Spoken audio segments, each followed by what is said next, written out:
Bienvenue sur Africa 24 dans cette nouvelle édition du Non-Stop Info. Voici les titres de l'actualité.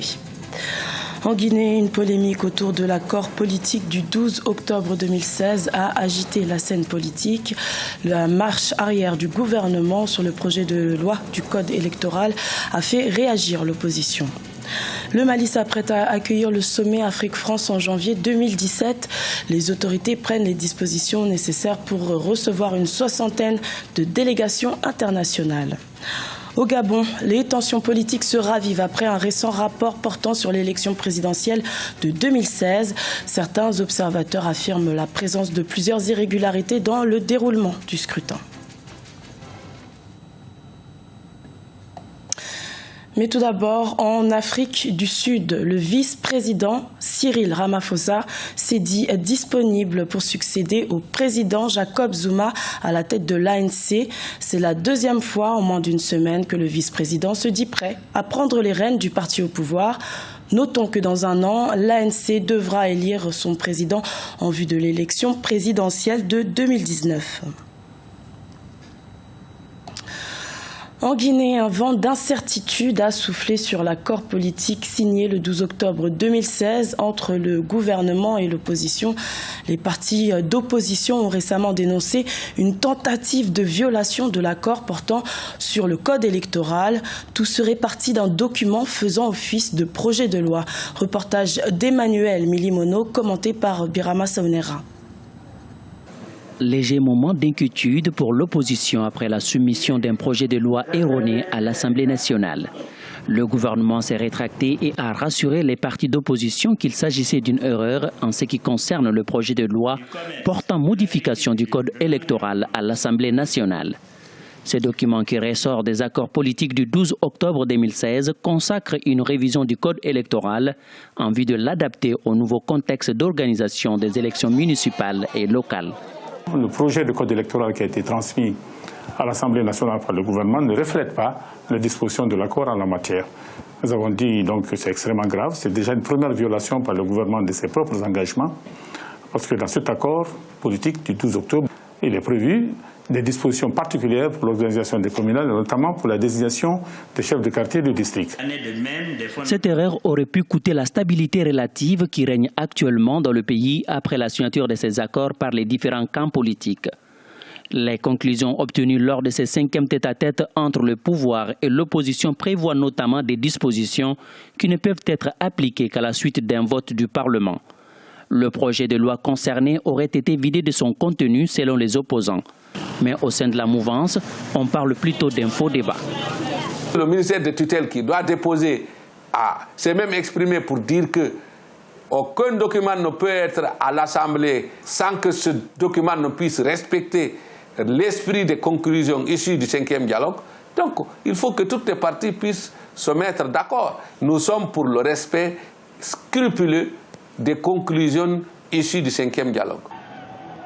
Tout commence le 16 août 2016 lorsque l'opposition appelle à une manifestation dans les rues de la capitale.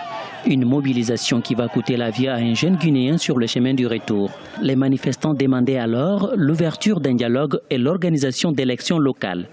Le président Alpha Condé s'impliquera personnellement par la suite en appelant le chef de file de l'opposition à un entretien. L'accord trouvé le 12 octobre 2016 est considéré comme celui de la dernière chance. Le Mali se prépare à accueillir le 27e sommet Afrique-France à Bamako les 13 et 14 janvier 2017. Déjà organisateur du 23e sommet Afrique-France en 2005, le Mali compte de se servir de son expérience pour faire ses preuves lors de ce rendez-vous international. Reportage de Mokhtar Bari. Au Mali, la ville de Bamako accueillera le 27e sommet Afrique-France les 13 et 14 janvier 2017. À l'occasion, c'est les grands toilettages dans la capitale malienne. Hôtels, routes et salles de conférence font peau neuve. Les délégations étrangères sont attendues dès le début du mois de janvier. En marge du forum des femmes entrepreneurs, le président du comité d'organisation se dit satisfait du choix porté sur le Mali. Le contexte dans lequel se tient le sommet de Bamako conforte à suffisance le choix des thématiques qui structureront les échanges entre les chefs d'État et de gouvernement. Il s'agit de 4 concepts clés. partenariat, paix, sécurité et émergence. Construire un véritable partenariat stratégique, œuvrer solidairement à la consolidation de la paix en Afrique, lutter contre le terrorisme et l'extrémisme violent sont devenus des préalables ou des conditions requises pour l'amorce de l'émergence pour nombre de pays africains. À ces sommets, 60 délégations sont attendues à Bamako, soit 3000 participants. Sur les 35 chefs d'État invités, 23 ont déjà confirmé leur participation à la grande messe franco-africaine.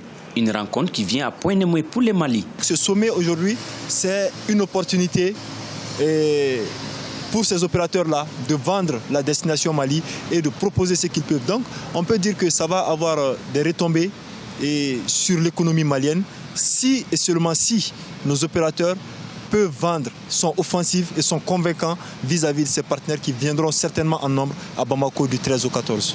L'ombre de l'attentat du Radisson a plané sur l'organisation du sommet. Des voix s'étaient élevées pour demander sa délocalisation dans un autre pays. Les autorités maliennes prennent très au sérieux l'aspect sécuritaire. La présence des forces de sécurité antiterroristes Forsat est visible à tous les points stratégiques de la capitale. Au Gabon, un récent rapport de la mission d'observation électorale de l'Union européenne a ravivé les tensions politiques dans le pays. Ce document fait état de plusieurs anomalies dans le processus de consolidation des résultats de l'élection présidentielle d'août 2016. Les précisions d'Amira Benjabala Jean-Pierre. L'Union européenne a mandaté des observateurs dans le cadre de l'élection présidentielle gabonaise du 27 août. Une délégation qui indique avoir noté des anomalies de nature à remettre en question les résultats, notamment dans la province du Haut-Ogooué, province où le président sortant Ali Bongo a obtenu 95% des voix. La mission d'observation électorale de l'Union européenne était composée d'une 60aine de membres présents au Gabon du 12 juillet jusqu'à début septembre. Une 60aine d'observateurs donc, qui n'a naturellement pas pu couvrir l'ensemble du territoire. D'abord, c'est un rapport, encore une fois, et nous l'avions déjà indiqué, qui ne semble avoir observé les choses que d'un seul prisme et qui n'a pas observé ce que chacun des autres observateurs a pu remarquer au Gabon. Je rappelle qu'il y avait plus de 1200 observateurs et que ceux de l'Union européenne n'étaient que 60. Dans leur propre rapport, ils disent n'avoir observé que 10% des bureaux de vote, ce qui montre bien que le caractère scientifique de leur rapport est loin d'être de mise. Un rapport qui conforte en quelque sorte les accusations portées par l'opposition gabonaise au lendemain de l'élection. Malgré les appels au dialogue national, cette dernière, sous la direction de Jean Ping, estime toujours avoir gagné l'élection présidentielle d'août 2016 au Gabon. Alain-Claude Bélébidze, ces déclarations ne nous intéressent pas puisqu'elles sont toujours à l'emporte-pièce. Les résultats sont clairs, le rapport il est clair. Il dit clairement que Jean Ping a été élu, qu'Ali Bongo n'a pas été élu, que toutes les irrégularités et les anomalies qui ont été constatées par les observateurs démontrent qu'aujourd'hui c'est Jean Ping qui est le président élu par le peuple gabonais. Et cela confirme ce que nous savions déjà depuis un certain nombre de temps. Jean Ping a remporté cette élection. La délégation de l'Union européenne a formulé dans son rapport final 11 recommandations pour les élections à venir dans le pays. Il s'agit notamment des législatives. Initialement prévues en décembre, elles ont été reportées au plus tard, à la fin du mois de juillet 2017. L'opposant gabonais Jean Ping, qui revendique sa victoire à l'élection présidentielle d'août 2016, a saisi ce jeudi 15 décembre la Cour pénale internationale contre le pouvoir gabonais. L'opposant estime que les violences commises après et avant l'élection présidentielle d'août représentent un crime contre l'humanité.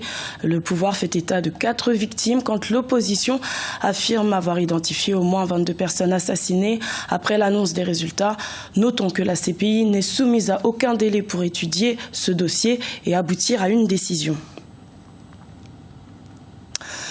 En Égypte, la communauté copte est en deuil après l'attentat perpétré le 11 décembre dans une église copte au Caire.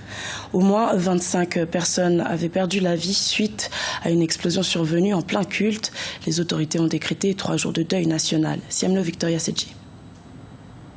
Les Égyptiens rendent hommage à leurs disparus. Dans le cadre du deuil national de 3 jours décrété par le gouvernement, plusieurs familles se sont rassemblées mardi 13 décembre au Caire, la capitale. L'attaque perpétrée en pleine messe dominicale le 11 décembre avait ôté la vie à au moins 25 personnes et blessé près de 50 autres. Une attaque qui laisse des familles dans le désarroi. Que puis-je dire? Je suis sans voix. Comment pouvons-nous comprendre la méchanceté de certaines personnes? C'est une situation très douloureuse qui nous endeuille. Et ces idéologies soi-disant religieuses, nous les combattons toujours. L'attaque a mis la société égyptienne en alerte, mais ce sont surtout les chrétiens qui se sentent de plus en plus menacés. Plusieurs d'entre eux sont sur le qui-vive. Depuis l'été 2013, au moins 42 églises ont été attaquées, dont 37 incendiées ou endommagées, ainsi que des dizaines d'écoles, de maisons et de commerces appartenant à des Coptes selon les organismes humanitaires. En Égypte, près de 10% des 90 millions d'habitants appartiendraient à la communauté copte. Nous avons vraiment peur. En général, nous aimons nous mêler à la masse, mais cet attentat risque de bouleverser nos habitudes. Les autorités égyptiennes soupçonnent 6 personnes appartenant à la confrérie des frères musulmans exilés au Qatar. Ces derniers avaient été à l'origine de plusieurs attentats perpétrés dans la capitale égyptienne. Ce journal a été réalisé par l'ensemble de la rédaction. Merci de votre fidélité. Retrouvez dans un instant une nouvelle édition de l'information sur Africa 24.